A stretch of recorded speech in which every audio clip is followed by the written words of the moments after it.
AP మంత్రి సత్యకుమార్ మాట్లాడుతున్నారు, అలాగే చూద్దాం. రాలేదు కాబట్టి కాస్ట్ ఒక ఇంజెక్షను కాస్ట్ 20,000 అవుతుంది. 5 గ్రామ్ ఇంజెక్షను. ఒక పేషెంట్కి రోజుకు 5 ఇంజెక్షన్లు ఇవ్వాల్సి వస్తుంది. అంటే 1,00,000 రూపాయలు అవుతుంది ఒక రోజుకి. అట్లా 5 రోజుల పాటు ఇవ్వాల్సి వస్తుంది. చాలా ఖర్చుతో కూడుకున్న చికిత్స అన్నమాట. అందుకని దీన్ని ఎన్టీఆర్ ఆరోగ్య సేవలో కూడా ఉంది, ఎన్టీఆర్ వైద్య సేవలో కూడా ఇది ఉంది.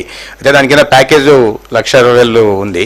కాబట్టి ఎక్కువగా ప్రైవేట్ వీళ్ళు హాస్పిటల్ వాళ్ళు దీన్ని గవర్నమెంట్ వైపుకే రెఫర్ చేస్తూ ఉంటారు ఒకవేళ అక్కడ కేసులు అయినా కూడా. అందుకనే జీజీహెచ్ఎల్ మీద దీని ఒత్తిడి ఎక్కువ ఉంది. కేసుల గురించి చాలా ఖర్చుతో కూడుకున్నది. అయితే ప్రభుత్వం ఎక్కడ కూడా దీన్ని ఖర్చు గురించి ఆలోచించకుండా ప్రజలకు మెరుగైన వైద్య సేవ అందించడం కోసం, జీబీఎస్ని నియంత్రణలో ఉంచడం కోసం తగిన సంఖ్యలో ఇమ్యునోగ్లోబులిన్ ఇంజక్షన్లను అందుబాటులో ఉంచుతోంది ప్రతి జీజీహెచ్లో కూడా. మన రిలయన్స్ లైఫ్ సైన్స్ అని ఒకటి, ఇంటాస్ అని ఇద్దరు మనకు సప్లై చేస్తున్నారు రాష్ట్ర వ్యాప్తంగా. అయితే రిలయన్స్ లైఫ్ సైన్సెస్ మాట్లాడుతున్నాం. ఇది ఓకేనా? అంటే అందరికీ తెలిసిందే, ఈ జీబీఎస్